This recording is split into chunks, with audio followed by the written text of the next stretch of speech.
Assalamualaikum warahmatullahi wabarakatuh. Perkenalkan nama saya Nur Aziza dengan NIM 250424145. Saya dari Prodi Ilmu Administrasi Negara. Kali ini saya akan mempresentasikan tentang tulis brief saya berjudul Analisis Implementasi Kebijakan Percepatan Penurunan Stunting di Indonesia. Apa itu stunting dan mengapa penting? Stunting adalah kegagalan tumbuh kembang pada anak yang bukan sekedar soal tinggi badan, tetapi itu adalah tanda bahwa seorang anak mengalami kekurangan gizi kronis dan infeksi berulang sejak dalam kandungan hingga usia 2 tahun. Dampaknya, anak stunting menghadapi risiko lebih besar dalam hal kemampuan kognitif, produktivitas ekonomi hingga daya saing bangsa. Itulah mengapa penurunan stunting menjadi salah satu prioritas nasional Indonesia dan bagian dari komitmen kita terhadap tujuan pembangunan berkelanjutan atau SDGD tahun 2030. Secara nasional, tren memperlihatkan kemajuan yang membanggakan. Prevalensinya nasional tercatat 21,5% pada tahun 2023, lalu turun menjadi 19,8% pada tahun 2024. Untuk pertama kalinya dalam sejarah, angka ini berada di bawah 20%. Namun, pada paradoks yang harus kita perhatikan, yaitu di Kabupaten Bogor, meskipun kebijakan aksi konvergensi percepatan penurunan stunting telah dijalankan dengan melibatkan berbagai sektor dan sumber daya, prevalensinya justru naik dari 24,9% pada tahun 2022 menjadi 27,6% pada tahun 2023. Inilah inti masalah yang ingin kita bedah, yaitu mengapa kebijakan yang baik di atas kertas belum tentu berhasil di lapangan. Sebelum itu kita mulai dari akar regulasinya. Pada tahun 2021, pemerintah menerbitkan Peraturan Presiden Nomor 72 Tahun 2021 tentang percepatan penurunan stunting. Perpres ini menggantikan regulasi yang sebelumnya dianggap belum cukup efektif dalam menggerakkan lintas sektor, yaitu pada tahun 2013. Di bawahnya itu terbit Peraturan BKKBN Nomor 12 Tahun 2021 tentang Rencana Aksi Nasional Percepatan Penurunan Angka Stunting Indonesia yang dikenal sebagai Ranpasti sebagai instrumen operasional lapangan. BKKBN itu sebagai ketua pelaksana yang mengkoordinasikan seluruh gerakan ini dari tingkat pusat hingga daerah. Perpres 72 tahun 2021 menetapkan strategi nasional melalui 5 pilar, yaitu yang pertama komitmen dan visi. Yang pertama Yang pertama yaitu komitmen dan visi kepemimpinan dari pusat hingga daerah. Pilar kedua, kampanye nasional dan komunikasi perubahan perilaku masyarakat. Pilar ketiga, konvergensi, koordinasi dan konsolidasi program pusat, daerah, dan desa. Yang keempat yaitu peningkatan ketahanan pangan dan gizi keluarga. Dan yang kelima, penguatan sistem pemantauan dan evaluasi terpadu. Kelima pilar ini dijabarkan melalui 71 keluaran konkret dan 20 target antara yang harus dicapai bertahap. Instrumen Ranpasti di tingkat desa.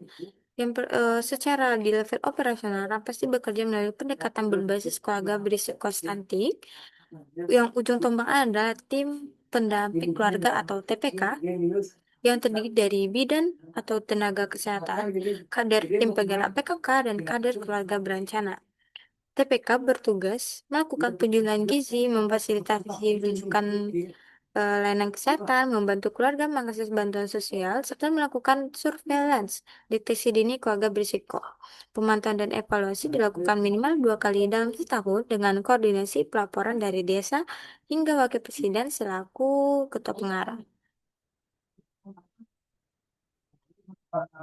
Lalu, mengapa masih gagal di daerah dengan regulasi yang sekomprehensif itu? Kabupaten Bogor justru mengalami kenaikan. Yang pertama yaitu ada rendahnya kesadaran masyarakat tentang gizi dan pola asuh anak. Pilar kedua, belum efektif menjangkau akar rumput. Yang kedua ada keterbatasan akses layanan kesehatan, terutama di wilayah yang infrastrukturnya kurang memadai. Yang ketiga ada koordinasi antar sektor yang belum berjalan optimal di tingkat daerah. Pilar ketiga yang seharusnya menjadi kekuatan justru menjadi titik lemah. Yang keempat ada kapasitas daerah yang untuk mengeksekusi kebijakan sangat bervariasi. Kebijakan yang seragam dari pusat tidak serta-merta cocok dengan konteks lokal yang beragam. Selanjutnya, terdapat tiga alternatif solusi yang dapat dipertimbangkan. Yang pertama ada penguatan integrasi data dan digitalisasi pemantauan, membangun sistem informasi terpadu lintas dinas untuk mendeteksi keluarga berisiko stunting secara real time dan menghubungkannya langsung dengan mekanisme ran pasti. Kelebihan utamanya yaitu mempercepat deteksi dini dan mendukung akuntabilitas data. Yang kedua ada penguatan kapasitas dan insentif aktor lokal. Pelatihan keberlanjutan bagi tim pendamping keluarga dan kader posyandu disertai penguatan komitmen kepala daerah sebagai motor kolaborasi lintas sektor. Kelebihannya yaitu lebih sesuai dengan konteks operasional lapangan. Yang ketiga ada formulasi kebijakan berbasis modal sosial dan potensi lokal, yaitu menyesuaikan program ketahanan pangan dan komunikasi perubahan perilaku dengan konteks sosial budaya tiap daerah.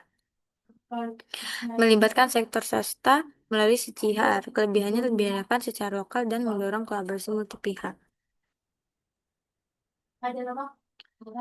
Ya, ada rekomendasi utama menurut pribadi saya yaitu alternatif satu, integrasi data dan digitalisasi pemantauan. Eh, maaf.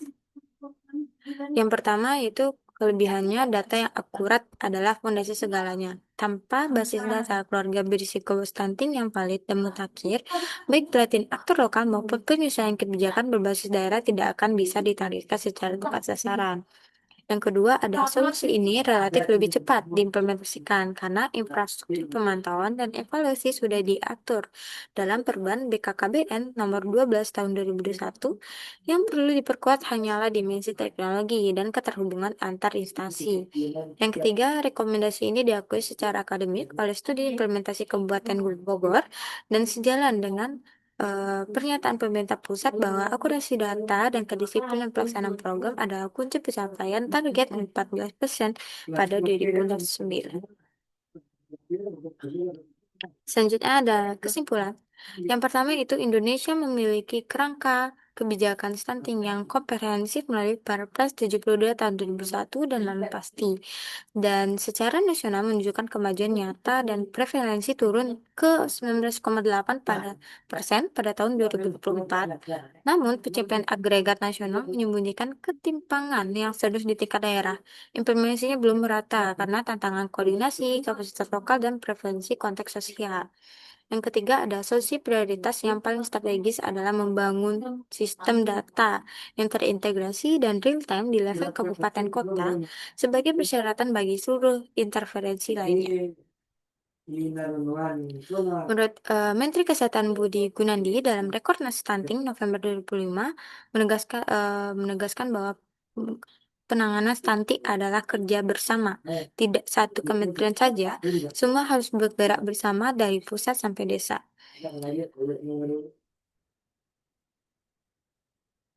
Pernyataan ini mengingatkan kita pada efisiensi tata kelola publik yang baik bahwa efektivitas kebijakan tidak ditentukan oleh keindahan desain regulasinya, tetapi seberapa kuat koordinasi, akuntabilitas, dan kapasitas semua pihak yang terlibat dalam implementasinya.